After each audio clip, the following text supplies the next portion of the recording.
And جو ground challenges ہیں اس وقت اور جو نیٹو کی انٹینشنز ہیں یہ اس وقت ہمیں بتا رہی ہیں کہ ان دونوں جنگوں کا رکنا ناممکن کے قریب نظر آ رہا ہے، بہت زیادہ مشکل اس وقت نظر آ رہا ہے۔ ایک جنگ ہے، ایک جاریت ہے، یہاں پر تو جینوسائیڈ ہو رہی ہے، ان کا رکنا جو ہے وہ اس وقت ناممکن کے قریب نظر آ رہا ہے، بہت زیادہ مشکل نظر آ رہا ہے۔ ویسا نہیں ہے جیسا دنیا کو ایک آپٹیمزم ہو گیا تھا، اور ہر کانفلکٹ جو ہے وہ نہ صرف ایکسپینڈ کر رہا ہے بلکہ ہم دیکھ رہے ہیں کہ دنیا کے باقی ریجنز کے اندر بھی نئے ملٹری کانفلکٹس چھڑتے ہوئے، اگنائٹ ہوتے ہوئے ہمیں نظر آ رہے ہیں۔ مثال کے طور پہ پیسیفک اس کی سب سے اچھی مثال ہے، جہاں پر چائنا نے آفٹر ڈیکیڈز، دہائیوں کے بعد یہ اناؤنس کیا ہے کہ we are ever close to the reunification of Taiwan, ہم تاریخ میں سب سے قریب پہنچ گئے تائیوان کو لینے کے حوالے سے۔ تو وہاں پر ہمیں ایک نیا تھیٹر جنگ کا کھلتا ہوا نظر آ رہا ہے، جس میں تو پھر ایک ایسی جنگ ہوگی جو امریکہ اور چین کے درمیان براہ راست لڑی جائے گی، وہ انڈائریکٹ وار نہیں ہوگی، وہ تو براہ راست وار وہاں پر ہونے جا رہی ہے۔ اچھا، اب ناظرین ایک سٹیٹمنٹ سے ہم ذرا آغاز کرتے ہیں، ایک سٹیٹمنٹ ذرا دیکھیے، سی این این کی سٹیٹمنٹ۔ سی این این ناظرین یہ کہہ رہا ہے کہ اسرائیل اس وقت تیاری کر رہا ہے to cut down aid to Gaza as Trump takes oath. اس کا کیا مطلب ہوا؟ سی این این یہ کہہ رہا ہے کہ اسرائیل اس بات کی تیاری کر رہا ہے کہ جو ہی ٹرمپ جو ہے وہ آفس سنبھال لیں گے تو اسرائیل غزہ کی جو ایڈ ہے اس کو اور ریڈیوس کر دیں گے۔ اچھا، اب غزہ کو کتنی ایڈ جا رہی ہے یہ آپ کو اچھے طریقے سے پتا ہے، ساری دنیا کو پتا ہے کہ کتنی ایڈ اسرائیل غزہ میں بھیج رہا ہے۔ اچھا، وہ اس کو بھی جو تھوڑی بہت جا رہی ہوگی، بہت کم، وہ اس کو بھی ٹرمپ کے آنے پر ریڈیوس کرنے جا رہے ہیں۔ بائیڈن جاتے جاتے ان کو $8 بلین دے رہا ہے، اور بائیڈن نے کوئی کسر نہیں چھوڑی ہے، بائیڈن نے کوئی کسر نہیں چھوڑی ہے اسرائیل کو ہیلپ کرنے میں، بلکہ ایکسپرٹ تو یہ کہتے ہیں کہ جتنے ارینجمنٹس بائیڈن نے اسرائیل کے لیے کروائے ہیں اتنے ٹرمپ نہیں کروا سکے گا، لیکن ٹرمپ کے آنے پر وہ کہنے ہیں کہ ان کو زیادہ چھوٹ ملے گی کہ وہ زیادہ ایڈ جو ہے وہ اس کو کٹ ڈاؤن کرنے جا رہے ہیں غزہ۔ تو اس کا کیا مطلب؟ یہ سولوشن ہے؟ یہ جنگ روکنے کی طرح معاملہ جا رہا ہے؟ نہیں، یہ جنگ کو بڑھانے کی طرح معاملہ جا رہا ہے، اور یہ ایک لمبی جنگ کا معاملہ جو ہے وہ لگ رہا ہے۔ اور اگر ہم دیکھیں تو ریزسٹنس کی جو اسٹریٹجی ہمیں نظر آتی ہے، ریزسٹنس نے جو اپنے آپ کو پوزیشن کیا ہے، آل ریزسٹنس کی ہم بات کر رہے ہیں، حماس سے حزب اللہ، یمن، سب کی بات کر رہے ہیں، انہوں نے اپنے آپ کو اسی طرح سے پوزیشن کیا ہے فار اے لانگ وار۔ ان کی اسٹریٹجی، ان کا ریسورسز کو بچا کے رکھنا۔ اب دیکھیں نا، 1 سال پہلے انہوں نے لانگ رینج میزائل فائر کیے تھے، اور اب انہوں نے 1 سال کے بعد کیے، تو یہ کیا ان کے مائنڈ میں تھا؟ اگر یہ ان کے مائنڈ میں یہ ہوتا کہ 2 مہینے بعد جنگ رک جانی ہے تو پھر وہ فائر کر دیتے۔ انہوں نے بچا کے کیوں رکھے؟ کیونکہ ریزسٹنس اس الٹیمیٹ اینڈ کو جانتی ہے، ان کو پتا ہے کہ یہ ایک لمبی جنگ ہے، تو وہ اپنے ریسورسز بچا کے رکھ رہے ہیں، اور وقت آنے پر ان کو ڈیفرنٹ اسٹریٹجیز کے ساتھ استعمال کر رہے ہیں، حزب اللہ بھی، حماس بھی، ہوتیز بھی، عراق کی ریزسٹنس بھی، اور شام کا تو معاملہ ذرا اس وقت بدل چکا ہے۔ تو یہ اس انداز سے یہ ایک لمبی جنگ ہے۔ اچھا، اس وقت ناظرین حزب اللہ کی آفیشیل سٹیٹمنٹ سامنے آ گئی ہے، اسرائیل نے اپنی ملٹری ایکٹیویٹی لیبنان میں بہت زیادہ بڑھا دی ہے، اور اگر آپ ذرا غور کریں اسرائیل لیبنان کے اوپر اٹیک کیوں کر رہا ہے؟ آپ کے ذہن میں سب سے بڑا سوال یہ ہے نا کہ کیا حزب اللہ کی جنگ ہوگی یا نہیں ہوگی، یہی سوال ہے نا۔ تو اسرائیل لیبنان کے اوپر اٹیک کیوں کر رہا ہے؟ پہلے تو اس کے پاس یہ جواز تھا نا کہ حزب اللہ چونکہ اٹیک کر رہی ہے اس لیے وہ اٹیک کر رہا ہے، اب تو حزب اللہ اٹیک نہیں کر رہی ہے، پھر اسرائیل کے پاس کیا جواز بچتا ہے کہ وہ لیبنان کے اوپر اٹیک کرے؟ تو اس کا مطلب یہی ہے کہ یہ فل اینڈ فائنل وار ہے۔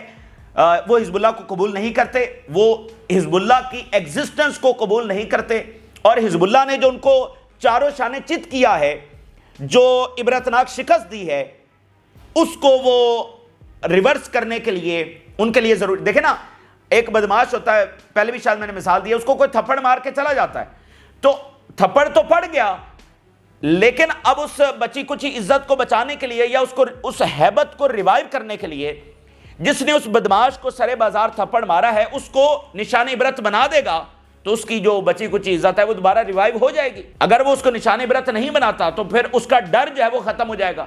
تو اس کو سادہ الفاظ میں یہی سمجھ لیجئے کہ حزب اللہ نے ہٹ کیا، اسرائیل کو بہت برے طریقے سے ہٹ کیا، اور ان کو شکست دی، اسرائیل کے گولز اچیو نہیں ہوئے، تو اب اس ہیبت کو پراپرلی اسٹیبلش کرنے کے لیے ضروری ہے کہ وہ حزب اللہ کو نشان عبرت بنائیں، یہ ان کا گول ہے۔ تو اس لیے یہ جنگ ہونی ہے، اور حزب اللہ کی آفیشیل سٹیٹمنٹ آ گئی ہے جس میں وہ واضح بتا رہے ہیں کہ